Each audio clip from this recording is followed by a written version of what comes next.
ವಿದ್ಯುತ್ ಖಾಸಗೀಕರಣ ವಿರೋಧಿಸಿ ಸಿದ್ದರಾಮಯ್ಯ ವಿವಿಧ ಸಂಘಟನೆಗಳ ವತಿಯಿಂದ ಬೃಹತ್ ಪ್ರತಿಭಟನೆ ಪಟ್ಟಣದ ತಿಮ್ಮಪ್ಪ ನಾಯಕ್ ಸರ್ಕಲ್ನಿಂದ ಪ್ರತಿಭಟನಾಕಾರರು ವಿವಿಧ ಗೋಷ್ಠಿಗಳನ್ನು ವಿರುದ್ಧ ತಹಶೀಲ್ದಾರ್ ಕಚೇರಿ ಬಂದಿದೆ. ಅಲ್ಲಿ ತಹಶೀಲ್ದಾರ್ ಮೂಲಕ ಮುಖ್ಯಮಂತ್ರಿಗಳಿಗೆ ಮನವಿ ತಹಶೀಲ್ದಾರ್ ಕಚೇರಿಯ ಆವರಣದಲ್ಲಿ ಬೃಹತ್ ಸಭೆಯನ್ನು ನಡೆಸಿ ವಿರೋಧ ವ್ಯಕ್ತಪಡಿಸಿದರು. ರೈತ ಮುಖಂಡ ಅವರ ನೇತೃತ್ವದಲ್ಲಿ ಪ್ರತಿಭಟನೆಯು ನಡೆಯಿತು. ವಿವಿಧ ಸಂಘಟನೆಗಳ ಪ್ರಮುಖರು ಈ ಸಂದರ್ಭದಲ್ಲಿ ಮಾತನಾಡಿ ಖಾಸಗೀಕರಣಕ್ಕೆ ವಿರೋಧ ವ್ಯಕ್ತಪಡಿಸಿದರು. ಇದು ಸುದ್ದಿ ಪ್ರತಿನಿಧಿ, ನಾನು ದಿವಾಕರ್ ನಾಯ್ಕ್ ಸಂಕಟ. ನಿರಂತರ ಸ್ಥಳೀಯ ಸುದ್ದಿಗಾಗಿ ನಮ್ಮ ಚಾನಲ್ ವೀಕ್ಷಿಸಿ ಧನ್ಯವಾದ. ಪ್ರತಿಭಟನೆಗೆ ಸಂಬಂಧಪಟ್ಟ ಮಾಹಿತಿ ಈ ವಿಡಿಯೋದಲ್ಲಿದೆ, ಕೊನೆವರೆಗೂ ವೀಕ್ಷಿಸಿ. ನಾವು ನಡೆಸ್ತೇವೆ, ನಿಮಗೆ ಸಾಕಷ್ಟು ಹಣವನ್ನು ಮಾಡಿಕೊಡ್ತೇವೆ, ಸೋರಿಕೆಯನ್ನು ತಡೆಗಟ್ಟುತ್ತೇವೆ ಅಂತ.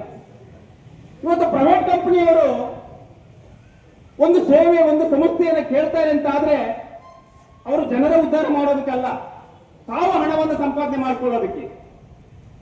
ಹಾಗಾಗಿ ಇದನ್ನು ವಿರೋಧಿಸಬೇಕು ಅಂತೇಳಿ ನಮ್ಮ ಇಲಾಖೆಯ ನೌಕರರ ಸಂಘ, ಕೆಪಿಟಿಸಿಎಲ್ ಇರಬಹುದು, ಎಲ್ಲ 5 ನಿಗಮಗಳ ಎಲ್ಲ ನೌಕರರ ಸಂಘವರು ನಮ್ಮ ರೈತ ಮುಖಂಡರುಗಳಲ್ಲಿ ಕೇಳ್ಕೊಂಡಾಗ ನಮ್ಮ ಉದ್ದೇಶನೂ ಅಷ್ಟೇ, ಸರ್ಕಾರ ನಡೆಸಲಿ, ಆದರೆ ಖಾಸಗಿಯವರು ಕೊಟ್ಟು ಹಣ ಸಂಪಾದನೆ ಮಾಡಿ ಜನರನ್ನ ಲೂಟಿ ಮಾಡೋದು ಬೇಡ.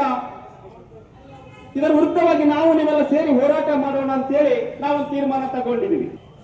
ಹೇಳಲಿಕ್ಕೆ ಇಷ್ಟಪಡುತ್ತೇನೆ, ನಾವು ಏನು ಕೇಂದ್ರದಲ್ಲಿ ಮೋದಿ ಸರ್ಕಾರ ಈ ಕೃಷಿ ಕಾಯ್ದೆಗಳನ್ನ ಜೊತೆಗೆ ತಮ್ಮದೇ ನಾಯಕರಾದಂತ ನೆಹರು ಇರಬಹುದು, ಗಾಂಧೀಜಿಯವರು ಇರಬಹುದು, ಇವರೆಲ್ಲರೂ ಸಂಸ್ಥೆಗಳನ್ನೇನು ಹುಟ್ಟಾಕಿದ್ರು, ಆ ಸಂಸ್ಥೆಗಳನ್ನು ಮಾರಾಟ ಮಾಡಿದಾಗ ತಾವು ಕೂಡ ವಿರೋಧ ಮಾಡಿದ್ದೀರಿ. ನಿಮ್ಮ ಪಕ್ಷದ ಅನೇಕ ಮುಖಂಡರುಗಳು ಕೂಡ ವಿರೋಧ ಮಾಡಿದ್ದೀರಿ. ಆದ್ರೆ ತಾವೇ ಈಗ ಈ ಒಂದು ಇಲಾಖೆಯನ್ನ ಏನು ಖಾಸಗೀಕರಣ ಕೊಡ್ಲಿಕ್ಕೆ ತಾವು ತಯಾರು ಮಾಡ್ತಾ ಇದ್ದೀರಿ. ಇದು ಪ್ರಜಾಪ್ರಭುತ್ವಕ್ಕೆ ಮತ್ತು ಈ ದೇಶದ ಜನರಿಗೆ, ಈ ದೇಶದ ಸಂವಿಧಾನಕ್ಕೆ ವಿರೋಧ ಮಾಡುವಂತಾಗ್ತದೆ. ಹಾಗಾಗಿ ತಾವು ಗಂಭೀರವಾಗಿ ಚಿಂತನೆ ಮಾಡಬೇಕು. ಇವತ್ತು ಇಲಾಖೆಯ ನೌಕರರು ಪ್ರಾಮಾಣಿಕವಾಗಿ ಕೆಲಸ ಮಾಡ್ತಾ ಇದ್ದಾರೆ. ತಾವೆಲ್ಲ ನೋಡಿರಬಹುದು, ಪ್ರತಿನಿತ್ಯ ಈ ದೇಶದಲ್ಲಿ ಒಂದೇ ಒಂದು ಉದ್ದೇಶ, ಅಂದ್ರೆ ಖಾಸಗಿ ಕಂಪನಿಯವರಿಗೆ ಕೊಟ್ಟರೆ ಸೋರಿಕೆಯನ್ನು ತಡೀತಾರೆ, ಸಾಕಷ್ಟು ಲಾಭಾಂಶವನ್ನು ಮಾಡ್ತಾರೆ ಅಂತ. ನಾನು ನಿಮಗೆ ಹೇಳಲಿಕ್ಕೆ ಇಷ್ಟಪಡ್ತೇನೆ, ಖಾಸಗಿ ಕಂಪನಿಯವರು ಬಂದ ಮೇಲೆ ಸೋರಿಕೆಯನ್ನು ತಡೆದ ಹೋಗ್ಲಿ, ನಿಮ್ಮ ಸ್ಕೀಮ್ಗಳನ್ನೇ ಅವರು ಬಂದ್ ಮಾಡ್ತಾರೆ, ಉದ್ಯೋಗ ಸೃಷ್ಟಿಯಾಗೋದಿಲ್ಲ. ಈಗಾಗಲೇ ಕರ್ನಾಟಕ ರಾಜ್ಯದಲ್ಲಿ ಲಕ್ಷಾಂತರ ವಿದ್ಯಾರ್ಥಿಗಳು ಉದ್ಯೋಗವನ್ನು ಹಿಡಿಬೇಕು ಅಂತೇಳಿ ಹಗಲು ರಾತ್ರಿ ಎನ್ನದೆ ಕಣ್ಣಿಗೆ ಎಣ್ಣೆ ಬಿಡ್ಕೊಂಡು ಓದ್ತಾ ಇದ್ದಾರೆ. ಉದ್ಯೋಗ ಸೃಷ್ಟಿಯಾಗೋದಿಲ್ಲ, ಅವರೆಲ್ಲ ಬೀದಿ ಬರಬೇಕಾಗ್ತದೆ. ಈಗೇನ್ ಮಾಡ್ತಾರೆ ಅಂದ್ರೆ ಖಾಸಗೀಕರಣಗೊಳಿಸಿದ ಮೇಲೆ ರಾಜಸ್ಥಾನ, ಬಿಹಾರ್ ಇರ್ಬೋದು, ಅಲ್ಲಿ ಬಹಳ ಬಡತನ ಇದೆ. ಒಂದು ಹೊತ್ತು ಅನ್ನ ಸಿಕ್ಕಿದ್ರು ಸಾಕು ಅನ್ನೋ ಪರಿಸ್ಥಿತಿಯಲ್ಲಿ ಜನ ಇದ್ದಾರೆ.